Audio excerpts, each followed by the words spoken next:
Vamos a inclinar nuestros rostros para poder orar. Gracias, Señor, te damos por este día que ya está culminando. Gracias por la oportunidad que tenemos de poder estar aquí una vez más sentados en este lugar con vida. La vida es el primer milagro que recibimos todos los días al momento que abrimos los ojos, despertamos, sabemos que tenemos vida, oportunidades para poderla vivir de manera sabia, para tomar decisiones correctas. Y hoy tomamos muchas decisiones, más la decisión más importante probablemente de este día sea estar aquí en este lugar. Y hoy estamos aquí no porque hemos venido para poder ver un show, para poder ver personas. Hemos venido para poder tener un encuentro con Jesús. Y que Jesús una vez más hoy pueda ser levantado delante de nuestros ojos. Que nuestro corazón pueda estar preparado. Y que hoy podamos tomar la decisión de salvación, de vida eterna. La decisión de ser feliz, de dar un paso de fe. La decisión de creer. La decisión de poder entregarnos. Y hoy queremos experimentar el mayor milagro en nuestro corazón. Por eso te pido que puedas abrazar a cada amigo, cada persona que hoy fue invitada para estar en este lugar. Mas también quiero pedirte por aquellas cientos y miles de personas que nos están acompañando de diferentes partes del mundo a través de las redes sociales. Hay personas que están en cárceles, hay personas que están en hospitales, hay personas que están afligidas, hay personas que hoy les fue tan mal que quieren que la vida acabe. Y hoy queremos que tu palabra pueda traernos esperanza, pueda traernos vida. Que tu mano pueda extenderse una vez más para salvar. Y que el mayor milagro pueda acontecer. El milagro de la paz en nuestro corazón y el milagro de la salvación para nuestra vida. Abrázanos con tus promesas. Queremos sentir la calidez del Espíritu y que tu voz pueda de manera nítida y clara hablar para nuestro corazón. En el nombre de Jesús te pedimos. Amén y amén. Cada día aquí para mí ha sido una experiencia muy agradable. Para comenzar, esta es una de las pocas experiencias que vivo de poder estar en un teatro como este, al aire libre. Y las personas podrán decir de que estamos disfrutando de esta libertad con un aire fresco, cuando no es así. En el día estamos con 40 grados y en la tarde, noche estamos con 33 grados, así es que el calor aún continúa y aún así decidimos estar aquí. Ustedes pudieron haber decidido estar en cualquier otro lugar, pero decidieron estar aquí. Y eso es una de las cosas que a mí me encanta. Les voy a decir por qué razón. Porque es probable que ustedes estén aquí porque alguien los invitó. Esa es la lógica humana. Yo estoy aquí porque fui invitado. Pero yo te voy a decir por qué estás aquí hoy. Tú estás porque decidiste romper compromisos, saltear obstáculos para poder escuchar no la voz de un amigo, no la voz de quien te invitó, porque a la verdad quien tocó tu corazón fue el Espíritu Santo. Aquel que te sacó de casa fue el Espíritu Santo. Nadie está aquí por casualidad, absolutamente nadie. Y tú estás aquí porque el Espíritu ya comenzó a trabajar en tu vida, si no, no estuvieras aquí. Y si el Espíritu Santo ya comenzó a trabajar en tu vida, hoy te voy a invitar que solamente tú le permitas continuar trabajando en ti. Y si escuchas su voz, dice la Biblia, no endurezcáis vuestros corazones. Así que hoy no estás aquí por invitación o por casualidad. Tú estás porque Dios planeó un encuentro contigo. En estos días he recibido muchas historias de personas que siguen los programas por la radio, por la televisión, personas que me acompañan en los programas de Biblia Fácil, Libertad sin Límites, Hablar con Dios, y escuché lindas historias. Y yo estoy emocionado porque incluso personas de otros estados viajaron algunas horas para poder estar aquí. Y me emociono porque mañana una de esas personas que viajó desde otro estado, mañana se bautizará. Y hoy te voy a hablar de bautismo porque de nada sirve de que tú puedas entender todas las cosas de Dios si no tienes un compromiso con Dios.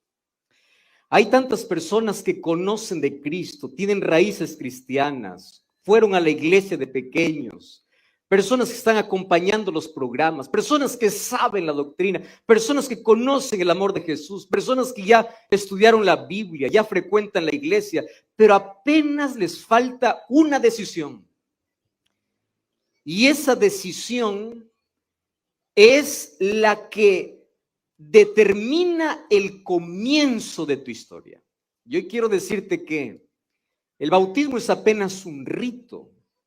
El bautismo es apenas una ceremonia que representa la muerte y la resurrección de Jesús, pero el bautismo marca el comienzo de una historia. Hay personas que dicen, pastor, ¿yo por qué necesito ser bautizado? ¿Acaso yo no puedo vivir mi cristianismo en secreto, sin que nadie lo sepa? ¿Acaso yo no puedo aceptar a Jesús en silencio? Y yo le respondo así, es verdad. Tú puedes aceptar a Jesús en silencio. Tú puedes ahí estar en tu casa y un día siendo tocado por el Espíritu decir, Señor, te entrego mi vida, perdona mis pecados, dame una nueva vida. Y puedes comenzar una historia con Jesús. Claro que puedes. Pero déjame decirte una cosa interesante. Los amores secretos no sirven. Amores a escondidas no valen. Y el amor por Jesús jamás debe mantenerse en secreto. Así como tú cuando amas quieres que todo el mundo lo sepa, quieres que todos se enteren que amas, porque el amor se muestra. Entonces, si tú amas a Dios, tienes que mostrar con acciones. Tú puedes aceptar a Jesús en secreto, pero tienes que mostrar y demostrar que Él es el amor de tu vida, porque tú eres el eterno amor de Dios. Por eso es que mañana tendremos una linda ceremonia bautismal. Y si tú ya estudiaste la Biblia, ya nos acompañaste en los programas y te falta apenas dar ese paso de fe, yo te invito en el nombre de Jesús que hoy por la gracia de Cristo tomes esa decisión y mañana yo pueda estar allí celebrando ese momento de tu comienzo al lado de Jesús. Habrá alegría porque la iglesia se preparó, pero más alegría hay en el cielo. Y hoy quiero compartir contigo una historia impresionante. Hechos capítulo 16. Hechos capítulo 16, versículo 16 en adelante. Dice así. Aconteció que mientras íbamos a la oración, nos salió al encuentro una muchacha que tenía espíritu de adivinación, la cual daba gran ganancia a sus amos adivinando. Esta, siguiendo a Pablo y a nosotros, daba voces diciendo, estos hombres son siervos del Dios Altísimo que anuncian el camino de salvación. Y esto lo hacía por muchos días, mas desagradando a Pablo, éste se volvió y dijo al Espíritu, te mando en el nombre de Jesucristo que salgas de ella. Y salió en aquella misma hora. Pero viendo sus amos que había salido la esperanza de ganar dinero, prendieron a Pablo y a Silas y lo trajeron al foro ante las autoridades.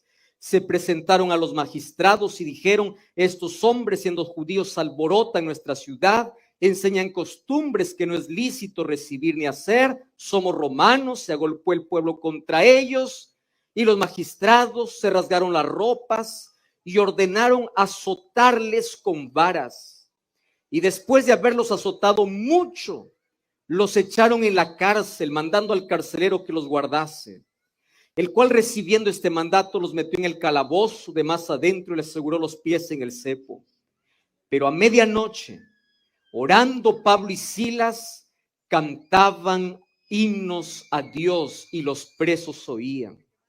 Y entonces sobrevino de repente un gran terremoto, tal cual que los cimientos de la cárcel se sacudían y al instante se abrieron todas las puertas y las cadenas de todos se soltaron. Y despertando el carcelero, viendo abiertas las puertas de la cárcel, sacó la espada y se iba a matar pensando que los presos habían huido.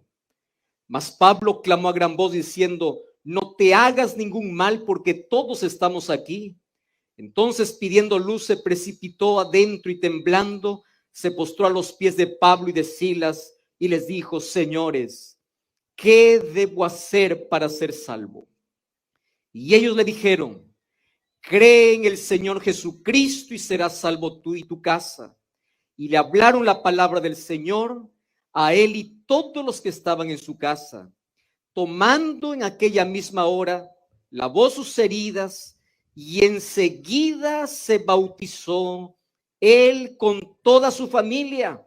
Y llevándoles a su casa, les puso la mesa y se regocijó con toda su casa por haber creído en Dios.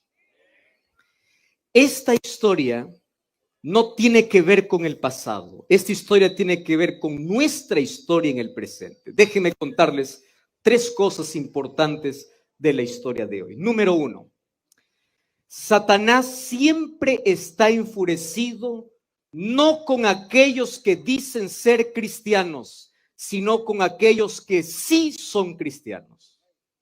Una cosa es decir: yo soy religioso, yo soy cristiano porque voy a la iglesia. Otra cosa es ser cristiano porque caminas con Cristo.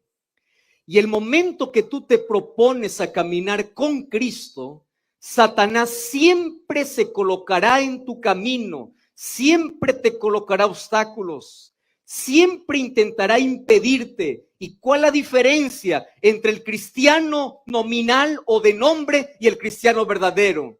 Y aquí dice que ellos todos los días oraban. Y si hay una cosa que a Satanás le hace temblar, no es que tú digas soy cristiano. Si hay una cosa que a Satanás le hace temblar, no es que tú digas yo creo en Dios. Si hay una cosa que el diablo le hace temblar, no es que tú vayas a la iglesia, no es que tú vengas a una reunión. Si hay algo que le hace temblar, es cuando te pones de rodillas delante de Dios. De rodillas delante de Dios, tú muestras que Él es tu soberano, Él es tu rey. De rodillas delante de Dios te entregas. De rodillas delante de Dios tienes poder. Y Satanás siempre buscará algo o alguien para impedir tu camino de oración. Hoy hay tantas personas que pueden pasar años en una iglesia, pero no tener una comunión con Dios. Y el secreto de la victoria de cada cristiano no está en su cabeza, no está en cuánto sabe de profecía, no está en cuánto sabe de Biblia, no está en cuántos versículos sabe. El éxito del cristiano descansa en sus rodillas. ¿Cuánto tiempo pasa en la presencia de Dios? ¿Cuánto tiempo abre la Biblia? ¿Cuánto tiempo camina con Dios? Ser cristiano no significa ir a una iglesia una vez por semana. Ser cristiano significa tener una vida de devoción diaria, continua, de dependencia, de oración, de palabra.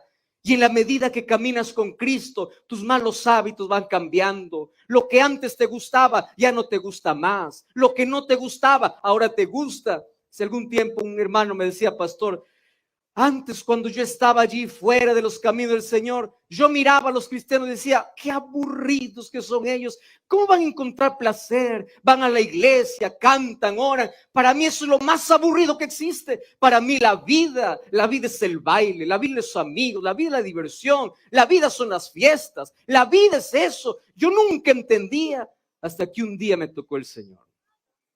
Y a partir de ese día yo entendí que lo que el Señor trae a la vida es una visión diferente. Y cuando tus ojos se abren y cuando comienzas a contemplar la gloria y la hermosura de Dios, ves que las cosas de este mundo pierden su brillo, ves que las cosas pierden su sabor, ves que las cosas pierden el sentido. Y entonces comienza a gustarte las cosas de Dios. comienza a gustarte lo que antes llamabas aburrido, ahora tienes placer. Lo que antes te gustaba, ahora ya no te gusta más, porque Dios te da una visión diferente de la vida. Y Pablo, Silas y Lucas todos los días iban a orar.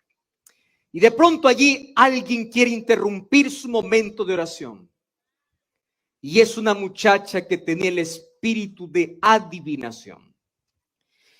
Y esto es lo segundo que quiero decir en esta noche. Lo segundo es que Satanás ha intentado esclavizar a las personas de dos maneras. El primer tipo de esclavitud es una esclavitud más atrevida, donde si tú le das lugar a Satanás, Satanás puede tomar posesión de tu mente, posesión de tu cuerpo. Por eso es que cada cierto tiempo podemos encontrar personas que tienen algún tipo de posesión diabólica. Porque Satanás, cuando tú le abres los sentidos, cuando tú te colocas en su terreno, cuando tú transitas por el camino del espiritismo, cuando tú transitas por el camino del error de manera consciente, cuando tú le abres las puertas a Satanás, él puede tomar posesión y él puede esclavizarte. Pero hay un segundo tipo de esclavitud. Y el segundo tipo de esclavitud no es que Satanás hace de que tú puedas tener fuerza sobrenatural. No es que Satanás hace de que tú puedas temblar y manifiestes que hay un espíritu dentro de ti. La segunda manera como Satanás posee es atrapando la atención, llamando la atención. Si es que hay alguien que tiene el espíritu de adivinación, hay alguien que le gusta adivinar el futuro.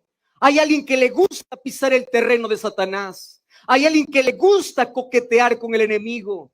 Entonces Satanás quiere esclavizar a todos los seres humanos, y la mayor esclavitud es cuando te amarra a un vicio, cuando te amarra a algo que tú no puedes soltarte, cuando te amarra, te esclaviza. ¿Y sabes qué cosa es lo peor? El ser humano dice, yo soy libre, yo hago lo que quiero, cuando en el fondo hay cadenas diabólicas que lo amarran. En el fondo Satanás ha poseído el corazón, amarrándole a una situación, y amarrándole a un vicio, amarrándole a algo que le separa de Dios. Y esta muchacha daba voces diciendo, estos hombres son de Dios. Ahora les hago la pregunta, esta muchacha que era divina y que tenía el espíritu de adivinación, ¿estaba hablando la verdad, sí o no? Claro que sí. Y tú puedes decir, pero ¿cómo si ella tiene el espíritu de adivinación? Y el espíritu de adivinación es el espíritu del diablo. ¿Cómo es que va a hablar la verdad? Aquí viene la otra estrategia del diablo. Satanás siempre va a comenzar hablando la verdad para luego seducirte a la mentira. Satanás es especialista en llamar la atención, colocándote primero la verdad más una verdad superficial. Satanás es experto. Allí en el jardín del Edén, cuando tentó a Eva, no comenzó con sus propias palabras, comenzó con la palabra de Dios. Y Satanás le dijo a Eva, con que Dios os ha dicho, ¿a quién está citando? A la palabra de Dios. Satanás es astuto. Entonces aquí esta muchacha comienza a decir, estos son hombres de Dios. ¿Y por qué incomodó a Pablo? ¿Acaso ellos no eran hombres de Dios? Claro que lo eran, pero ¿por qué incomodó? Porque Satanás era astuto. La gente pueda decir, miren, estos tienen el mismo espíritu, estos son aliados. Ella le dice que estos son hombres de Dios y estos se alegran. Y Pablo dice, no tenemos el mismo espíritu. Y él en el nombre de Dios reprende al enemigo y esta muchacha es libre. Solo que sucede un problema. Esta muchacha trabajaba para sus amos que todos los días tenían ganancia por adivinación. ¿Y cuál era el problema? El problema es que el momento que salió el espíritu, la muchacha dejó de adivinar. Y cuando dejó de adivinar, pues ya no había entradas. Y mira lo ilógico que es el ser humano. El ser humano que coloca su visión en el dinero, ya no le importan más las personas. Pregunta a un padre que coloca su visión en el dinero, no le importan más sus hijos. Pregunta a alguien que le importa más el dinero, ya no le importa más su salud. Está dispuesto a sacrificar su familia, su salud, todo porque quiere dinero. Y estos amos, cuando vieron que esta muchacha era libre, ¿qué les importó que sea libre? Lo que les importaba era el dinero. Vivimos en una generación, en una sociedad donde el dinero es más importante que la libertad, donde el dinero es más importante que la salvación, donde el dinero es más importante que la fe, donde el dinero es más importante que los principios, donde el dinero es el mayor Dios y todo el mundo corre detrás de él y corre detrás de él. Y cuando el ser humano empieza a acumular y acumular y acumular, llega la muerte. Y la pregunta es, ¿y el dinero para quién queda? Esa es la ilógica humana.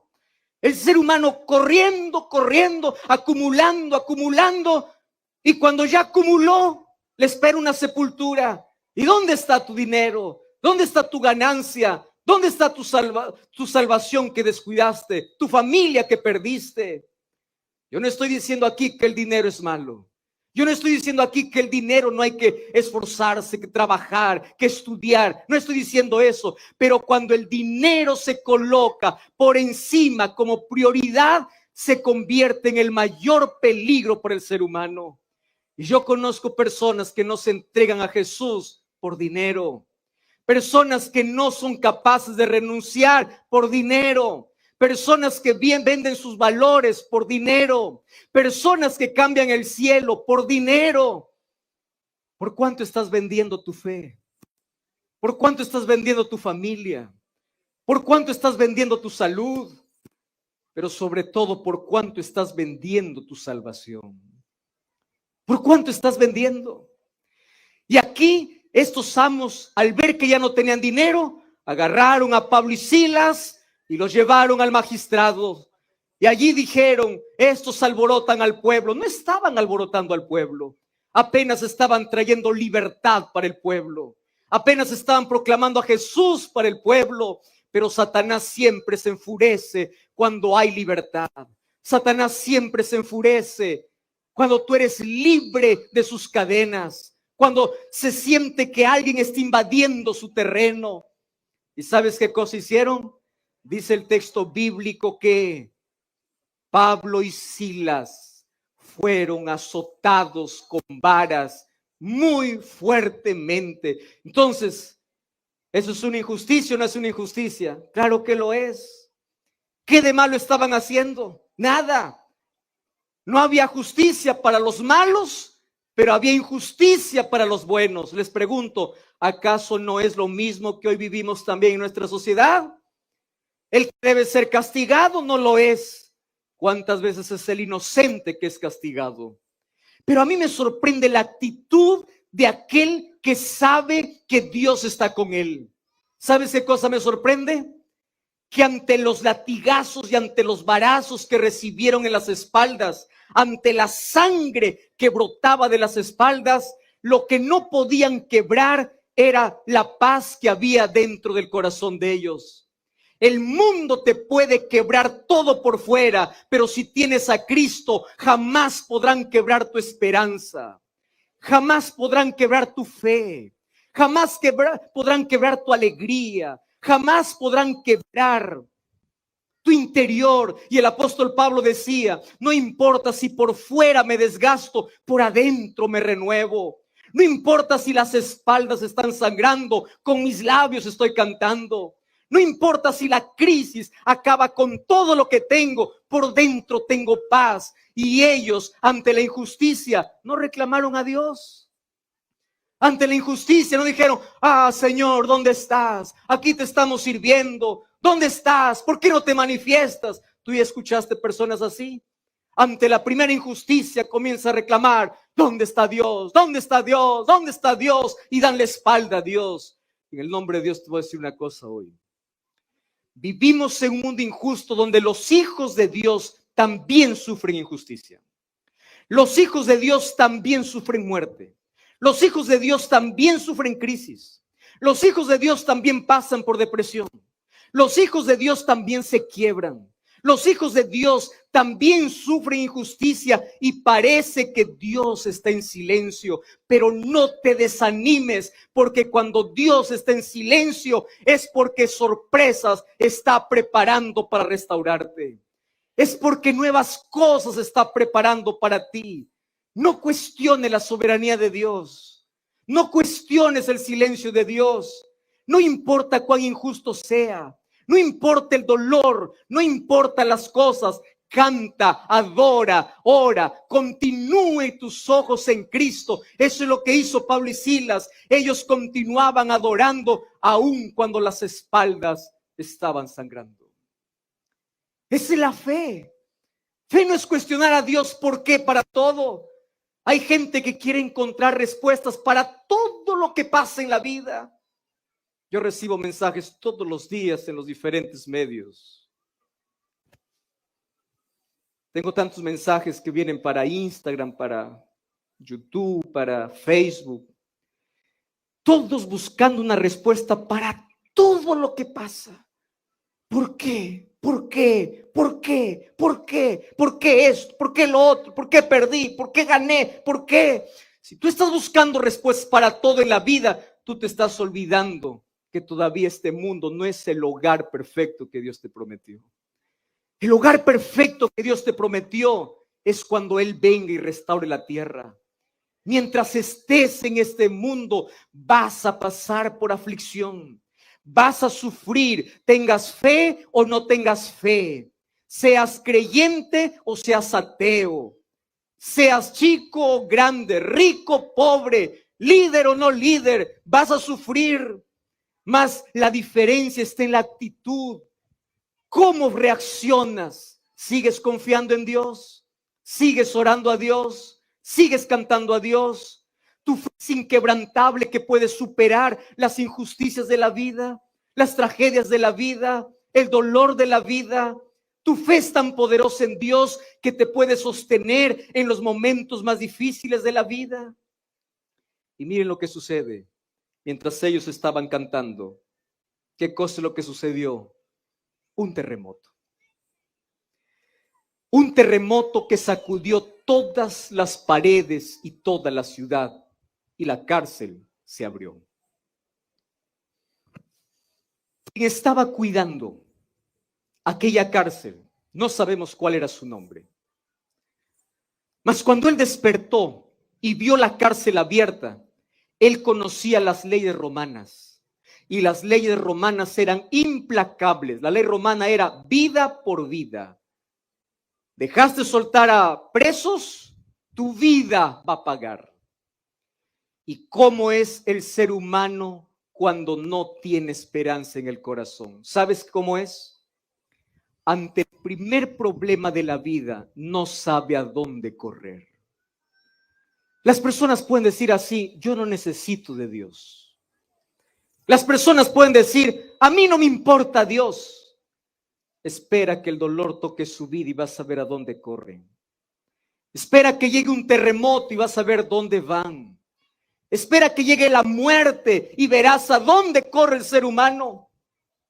Sin embargo, cuando todo está bien, yo no quiero a Dios, yo no necesito de Dios, esa es mi vida, yo soy feliz, yo hago lo que quiero. Espera que venga el dolor. Hace algunos años, yo visité en mi país un hospital que es llamado el Hospital del Niño.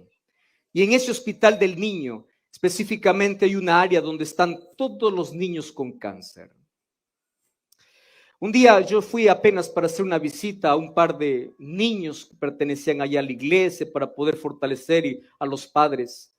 Y cuando yo estaba orando por ellos, allí en la puerta o en la sala de espera, habían muchos padres ahí esperando porque no se movían, viendo algún resultado, viendo cómo está progresando, alguna cosa para su hijo, esperando un milagro. Y cuando yo estaba saliendo, se acercó uno de los padres de aquellos niños y me dice: ¿quién es usted? ¿Usted es un líder religioso? ¿Quién es usted? Le digo: yo soy pastor de la iglesia adventista. Me dice: quiero hablar contigo solo un minuto. ¿Usted me regala un minuto? Claro que sí. Y él me confesó una cosa y me dice así: fíjate, yo nunca creí en Dios. Yo no me considero un ateo, pero soy un agnóstico. Para mí Dios es una idea fantasiosa. Para mí Dios no tiene sentido. Pero quiero confesarte algo. Aun cuando lo he negado con mis labios, hoy lo necesito. Yo no sé si existe o no. Yo no sé si existe o no. Lo que sé es que dentro de mí hay una necesidad de Dios. Yo quiero, yo necesito. Tú puedes orar por mi hijo. Y a partir de allí se pusieron todos los papás, las mamás que estaban allí. Puedes orar, puedes orar. Y ahí descubrí algo. En los hospitales no existen ateos. En las tragedias no existen ateos. En el dolor no existen ateos. En la desgracia no existen ateos, porque todo el mundo clama. Mas ¿cuál es el problema? El problema está que cuando el ser humano se enfrenta ante una crisis y no tiene a Dios de soporte, ¿sabes en qué piensa? En la muerte. Ahí está la diferencia. Este carcelero, cuando vio que había un problema sin resolver, la única opción que pensó es: voy a matarme. Y a ese extremo llega el ser humano cuando se aparta de Dios. Cuando ve que todo es gris, cuando ve que todo es oscuro, cuando ve que no puede resolver con sus problemas, quiere solucionarlo desapareciendo, quiere solucionarlo quitándose la vida. Yo sé que en esta noche aquí hay más de una persona que ya intentó quitarse la vida más de una vez. Y puede ser que yo esté hablando para alguien que está allí del otro lado, que ya intentaste quitarte la vida más de una vez. ¿Cuántas veces? Porque viste que no había salida, porque viste que no había solución. Pero aquí estoy así como Pablo para decirte: no lo hagas. Y si pensaste o intentaste hacerlo en la vida, no lo hagas, porque hay solución y hay esperanza. Y la esperanza es que tú tienes que creer en Jesús. Es que Jesús puede restaurarte, es que Jesús puede libertarte, es que Jesús puede hacer lo que tú no puedes más hacer en la vida. No lo hagas. Eso fue lo que dijo Pablo para este hombre carcelero: no lo hagas. Pero a mí lo que más me interesa es la respuesta de este carcelero. Y este carcelero comienza a decir: señores, ¿qué debo hacer para ser salvo? Y yo creo que esta es la pregunta más importante que todos los seres humanos necesitamos hacernos. ¿Ustedes saben cuáles son las preguntas de los seres humanos? ¿Cuál es la pregunta? ¿Qué debo hacer para tener más dinero? ¿Qué debo hacer para conquistar? ¿Qué debo hacer para adelgazar? ¿Qué debo hacer para progresar? Porque nuestra mente no está en salvación. Nuestra mente está en cosas que se acaban, en cosas que terminan. La pregunta más importante no es ¿qué debo hacer para ganar más? No es ¿qué debo hacer para progresar más? La pregunta más importante es ¿qué debo hacer para ser salvo? Y allí la respuesta es corta, es clara, pero es suficiente. ¿Y cuál es la respuesta de Pablo? Cree en el Señor Jesucristo y serás salvo tú y tu casa. ¿Cuántos de ustedes creen en Jesús? Levante su mano. Aquel que cree en Jesús, diga un fuerte amén. Es lindo decirlo, ¿verdad? Y yo creo también como ustedes creen. ¿Qué significa creer? Ustedes saben que el diablo también cree. Santiago capítulo 2, versículo 19 dice que el diablo cree y tiembla. A veces el diablo todavía tiembla, los seres humanos no tiemblan. El diablo cree y tiembla. El diablo también cree. ¿Qué significa creer? Aquel creer que nos lleva a la salvación. ¿Qué significa eso? Este creer no es de palabra. Este creer no es decir, yo sé que Dios existe. No, el diablo también dice eso. Este creer te lleva a la acción, te lleva a la entrega, te lleva a rendirte. Este creer no es creer solo cognitivamente. Este creer significa creer completamente a tal punto de abandonarte, de rendirte, de entregarte y de no tener miedo de dar un paso de fe en dirección a Jesús. Este creer no es simplemente decir yo creo, Dios existe. El diablo también dice eso. Creer significa entregarse, rendirse, comenzar una historia con Jesús. ¿Qué tipo de creer es el creer que tú crees? ¿Cómo es que tú crees? Yo escuché una historia hace algunos años atrás de un malabarista que estaba allí cruzando uno de los peñascos más peligrosos de una ciudad. Y allí, mientras cruzaba, toda la gente se reunía allí para poder celebrar, decir, wow, qué tremendo, qué extraordinario.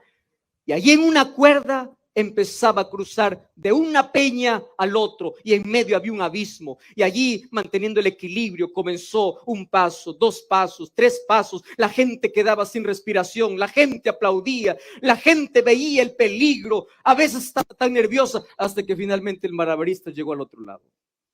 Y cuando llegó al otro lado recibió el aplauso de toda la gente y él comenzó a preguntar y dicen, ¿ustedes creen que yo puedo regresar? ¿Qué creen que respondió la gente? Sí creemos, porque te hemos visto cruzar. Nosotros creemos. Y de pronto se fijó en alguien que estaba allí mirando y le dice, ¿tú crees que yo puedo volver en la cuerda? Claro que yo creo. Y le dice, ¿tú estás seguro que tú estás seguro que crees? Claro que creo. Si tú crees, le dice, súbete en mi hombro y vamos a cruzarlo juntos. ¿Qué creen que hizo aquel muchacho? No, le dijo, yo creo que tú lo puedes hacer, pero que yo me suba en tu hombro, no. Esa es la actitud del ser humano. ¿Tú crees en Dios? Sí, yo creo, Dios existe, Dios lindo, Dios maravilloso, Dios. Súbete en su hombro. No, subir en su hombro no. ¿Acepta a Jesús? No, eso no. ¿Da un paso de fe? No, eso no. Yo creo. Ese creer es el creer del diablo. El diablo cree, pero el diablo nunca se rindió, nunca se entregó. ¿Sabes qué significa creer? El creer te lleva a dar pasos de fe en dirección a Cristo. Y en esta noche yo he venido aquí para desafiarte y para decirte un asunto interesante. Dice esta historia que cuando él dijo yo creo, le hablaron la palabra del Señor, él y todos los que estaban en su casa, y aquella misma hora les lavó las heridas y enseguida, ¿qué cosa dice? Se bautizó. Entonces tú puedes preguntar, ¿qué significa creer? Creer significa demostrar que realmente eres capaz de entregarte en aquello que crees. ¿Por qué te casas? Por fe. Tú crees en la otra persona, te vas al altar, dices sí, por fe. Tú ya creíste en todo el mundo, menos en Dios. Tú ya te entregaste a todo el mundo, menos a Dios. ¿Te diste cuenta hasta dónde va nuestra escasa creencia? Al ser humano lo crees, a Dios no lo crees. Ah, no, es que tengo miedo a fallar. ¿Quién te ha dicho que no fallan los que caminan con Jesús? Ah, no, es que tengo miedo a fracasar. ¿Quién te ha dicho que no fracasan los que caminan con Jesús? Caminar con Jesús es una experiencia, la experiencia de caminar, de depender. Y esa experiencia tiene un comienzo y ese comienzo se llama bautismo. Y al bautismo van todos aquellos que dicen creer de corazón. Por eso Marcos 16 dice así, el que creyere y fuere bautizado será salvo. ¿Qué tiene que ver el bautismo? Pastor, ¿el bautismo salva? No, pero el bautismo es necesario para demostrar que tú crees. ¿Cómo tú muestras que crees? Ahí está, donde tú naces de nuevo a una experiencia con Jesús. donde por fe te entregas. Y este carcelero dijo: señores, yo creo, pero yo no creo con palabras, yo creo con acciones. Y enseguida se levantó y fue bautizado. Y en esta noche yo he venido para decirte lo siguiente. Lo primero que tienes que dejar para ir a Jesús no es tu vicio, no es tu problema, no es tu trabajo, no es tu negocio, no es tu pecado. Lo primero que tienes que dejar para ir a Jesús son tus excusas. ¿Cuáles son las excusas que tienes para no rendirte? ¿Qué cosa es lo que te impidió creer? Pero no creer diciendo yo creo que Dios existe. El creer de entrega, de renuncia, de comienzo. ¿Qué cosa es lo que te impidió? En el nombre de Dios te digo, no tengas miedo dar un paso de fe en dirección a Jesús. ¿Sabes a qué debes tener miedo? A seguir siendo el mismo. No tengas miedo cambiar. Ten miedo seguir siendo la misma persona. No tengas miedo a entregarte a Jesús para vivir con Jesús. Ten miedo a vivir sin Jesús. Y el mundo está lleno de deseos, pero de pocas decisiones. Todas las personas anhelan el cielo, pero pocas personas deciden por Jesús. Mas en esta noche, en el nombre de Jesús, yo te voy a hacer una invitación. Yo no sé cuál es tu nombre, ni de dónde viniste. Yo no sé cuánto conoces de Cristo. Yo no sé cuál ha sido tu experiencia. Mas yo sé que todos pasamos en algún momento por alguna crisis como aquel carcelero. Yo sé que todos en algún momento pasamos en la vida por un dolor como pasó aquel carcelero. Alguien probablemente perdió un hijo, perdiste a tus padres, perdiste amigos, viviste un momento oscuro durante esta pandemia, te sentiste quebrado, sentiste que no dabas para más y pensaste que la vida acabó para ti. En el nombre de Jesús te digo, hay esperanza. Tú necesitas creer. Pero no necesitas creer con el creer de yo creo que Dios existe. Tú necesitas creer con aquella fe de dar un paso en dirección a Jesús. ¿Tú sabes cuál es el mayor peligro que existe? Es que en este mundo hay por lo menos 3 grupos de personas. El primer grupo es aquel grupo que cree. Aquel que cuando escucha la voz de Dios dice: Señor, yo te escucho, yo me levanto, yo me entrego. Ahí está el carcelero de Filipos. Hay un segundo grupo que es el grupo que no cree. No importa los milagros que haya, no importa las veces que escuche, no cree porque cierra su corazón a Jesús. Pero hay un tercer grupo que es el grupo más numeroso. ¿Ustedes saben cuál es el tercer grupo más numeroso? Es el grupo de los que casi creen. Son los que creen a medias. Son aquellos que nacieron conociendo a Dios, se apartaron de Dios, pero no quieren volver a Dios, aun cuando creen en Dios. Son aquel grupo que entiende quién es Dios, estudia la Biblia y conoce de Dios, pero nunca se rinde a Dios. Personas que dicen creer, pero casi, y nunca se entregan. Y hoy te voy a decir un asunto importante. La vida es corta. Es tan corta, pero es suficiente como para poder tomar la decisión más importante. Y la decisión más importante de la vida no es tener un matrimonio feliz, aun cuando es necesario. La decisión más importante de la vida no es graduarse con honores, aun cuando sea necesario. La decisión más importante de la vida no son los títulos o logros que tengas en la vida, aun cuando sea importante. La decisión